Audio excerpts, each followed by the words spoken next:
day, Edward was talking to Trevor when Douglas steamed by. He was pulling a train of heavy coal cars.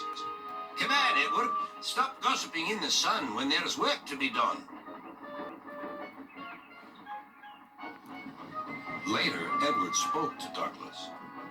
Trevor and I are old friends, and you and he have a lot in common, too. We do? Quizzed Douglas. And what would that be? Scrap, said Edward quietly. Douglas gasped. Don't mention that word. It makes me wheels wobble. It does the same to Trevor, replied Edward. He was being sent to the scrapyard, but the vicar and I saved him, and now he's really useful again. Even so, Sir Topham Hatt certainly does need another steam engine here. Aye, he does, and quickly. That night, Douglas was still working. He had taken the midnight goods train to a station at a faraway part of the island where only the diesels work, just shunting, ready for his return journey, when... That sounds like a steam engine, he thought. The hiss came again. Who's there? Asked Douglas. A whisper came. Are you Sir Topham Hatt's engine? I am proud of it. Are you Sir Topham Hatt's engine? I am proud of it. Well, I'm Oliver, and I'm with my brake van towed. We've run out of coal and have no more steam. From what? Scrap. Douglas shivered. Then he remembered Edward's story about saving Trevor. I'll be glad to help you. They'll have to look, though, as if you're ready for scrap and I'm taking you away. Their drivers and firemen agreed to help, too. Everyone worked fast. No time to turn around. I'll run tender first. Come on.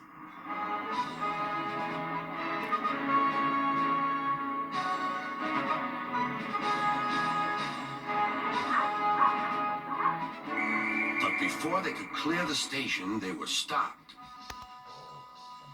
Aha! Called a foreman. A Great Western engine and a brake van, too. You can't take these.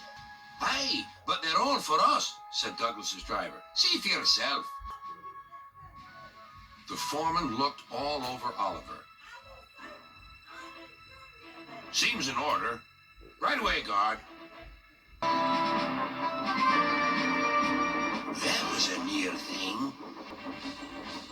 We've had worse, replied Oliver, and they forged ahead.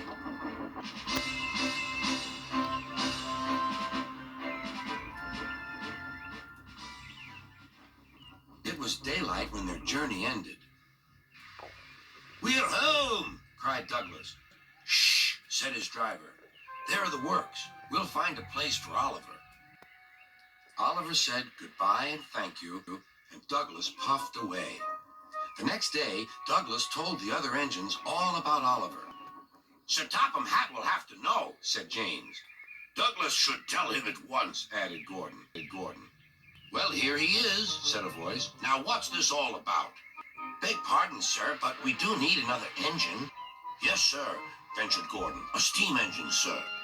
Well, unless one is saved from scrap, there's little hope. But, sir, one has.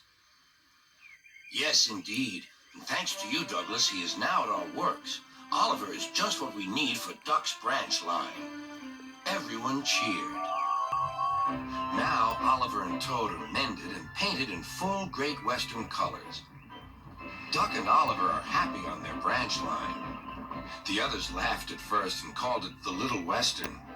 Duck and Oliver were delighted, and so the Little Western it will always be.